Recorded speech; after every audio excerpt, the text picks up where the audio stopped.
Hi friends, welcome to our YouTube channel Pugmarks and Initiative. I hope you all find yourself in a happy and healthy mood. Friends, आज हम जिस personality के बारे में बात करने जा रहे हैं वो बहुत ही फेमस साइंटिस्ट थे। उनका नाम था थॉमस अल्वा एडिसन। हमारी ज़िंदगी जो शुरुआत होती है उसके 3 फेज़ होते हैं। सबसे पहले चाइल्डहुड होता है, फिर एडल्टहुड होता है और फिर ओल्ड एज होती है। थॉमस अल्वा एडिसन के इन तीनों पहलुओं के बारे में मैं आपसे एक एक स्टोरी शेयर करूंगा। जब ये काफ़ी छोटे थे तभी इन्हें स्कूल से निकाल दिया गया था। नॉर्मली स्कूल से निकालने का कोई कारण होता है, पर इन्हें कोई कारण नहीं बताया गया था। केवल इन्हें एक चिट दे दी गई थी कि अपनी मदर को आप ये चिट दे दें, और उस चिट के ऊपर लिखा हुआ था your son is so stupid, please don't send him school from tomorrow. आपका बेटा निहायत दर्जे का बेवकूफ़ है, कल से इसे स्कूल भेजने की ज़रूरत नहीं है। एडिसन छोटे बच्चे थे, अपनी मदर के पास गए और बोला कि प्रिंसिपल ने आपके लिए नोट दिया है। जैसे ही उनकी मदर ने नोट पढ़ा उनकी आंखों में आंसू आ गए। एडिसन ने पूछा कि मम्मा इसमें क्या लिखा है। उन्होंने बोला बेटा इसमें लिखा है कि यू आर वेरी इंटेलिजेंट, आप बहुत इंटेलिजेंट हैं और आपको कल से स्कूल आने की ज़रूरत नहीं है, कल से आप घर पे ही पढ़ाई कर सकते हैं। जब एडिसन बड़े हुए और उनकी मदर की डेथ हो गई थी तो वो अपनी मदर की बिलोंगिंग्स को देख रहे थे और उन्हें उसमें ये नोट मिला जिसके अंदर ये लिखा हुआ था। वो नोट पढ़कर एडिसन की आंखों में आंसू आ गए। पेरेंट्स अपने बच्चों को अच्छा बनाने के लिए क्या क्या नहीं करते। अब जैसा सेकेंड मैंने आपको फेज़ बताया, एडल्टहुड। हम सभी एजुकेशन पूरा करने के बाद नौकरी के लिए भटकते हैं, नौकरी की तलाश करते हैं। तो ऐसे एडिसन भी नौकरी की तलाश कर रहे थे और उन्हें एक फैक्ट्री में नौकरी मिल गई। अब फैक्ट्री में उनकी ड्यूटी रात की थी, नाइट शिफ्ट की थी। तो रात को जब काम करना होता था तो उस टाइम इलेक्ट्रिक बल्ब तो था नहीं, तो उस टाइम उन्हें मोमबत्ती का और लालटेन का यूज़ करना पड़ता था। तो बड़ी कोफ्त आती थी, कई बार काफ़ी अंधेरा होता था तो प्रॉपर्ली काम नहीं कर पाते। तो उन्होंने एक दिन अपने कलीग्स को बोला कि मैं कुछ ऐसा इन्वेंट करूँगा जिससे हम प्रॉपर रोशनी में काम कर सकें। ये सुनकर उनके सारे कलीग्स बड़ी जोर से हंसे। ये हंसी एडिसन को कहीं ना कहीं चुभ गई। उस दिन उनके अंदर का साइंटिस्ट जाग उठा, एक साइंटिस्ट बॉर्न हुआ और उन्होंने ठान लिया कि कुछ भी हो मुझे अब इलेक्ट्रिक बल्ब का आविष्कार करना ही है। फिर क्या था, जो भी उनके पास पैसा था, जो भी पूंजी थी, उससे उन्होंने एक छोटी सी लेबोरेटरी खोली और अपना पूरा ध्यान उस लेबोरेटरी पे डाइवर्ट कर दिया। अपना सारा अटेंशन उस लेबोरेटरी पे डाइवर्ट कर दिया कि मुझे इस इन्वेंशन को अब करके अपने आप को साबित करना है। अब पेशेंस लेवल देखिए आप, इन्वेंशन करते रहे पर सक्सीड नहीं हुए। 6000 से ज़्यादा वो इन्वेंशन या प्रयोग कर चुके थे।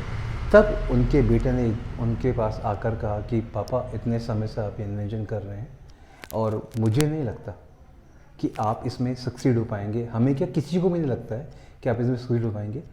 ये सुनकर एडिसन ने सोचा कि जब मुझसे कोई एक्सपेक्ट ही नहीं करता है तो मैं और ज़्यादा फ्री माइंड से काम करूँगा।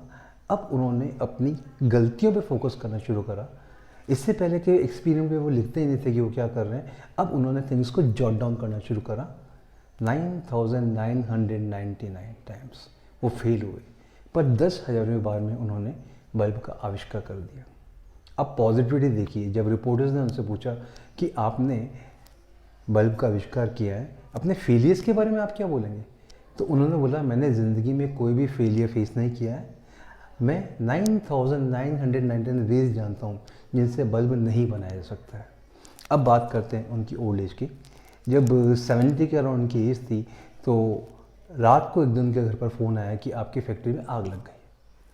तो जैसे एडिसन ने सुना वो अपनी कार लेकर अपनी फैक्ट्री तक पहुँचे और देखा उन्होंने कि उनकी फैक्ट्री धुआं धुआं करके चल रही है।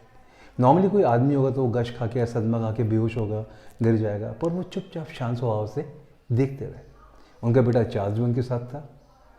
तो उन्होंने जैसे अपने ही पिताजी को देखा इस स्थिति में कि वो चुपचाप उस आग को देख रहे हैं, तो उसने मन ही मन सोचा डैडी तो गए, या तो मेरे डैडी सदमे में हैं या ये घर पहुंचकर हमें या पूरे वर्ल्ड को सदमा देने वाले हैं।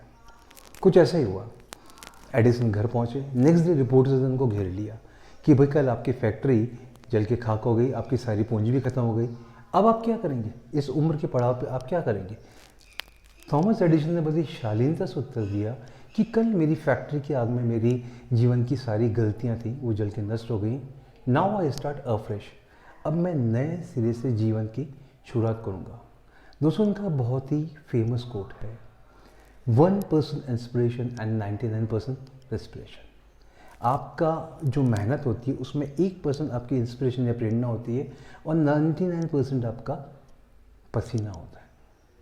हम इनके जीवन से 2 पर्सनैलिटी ट्रेट सीख सकते हैं। पहला पेशेंस और दूसरा पर्सिवरेंस।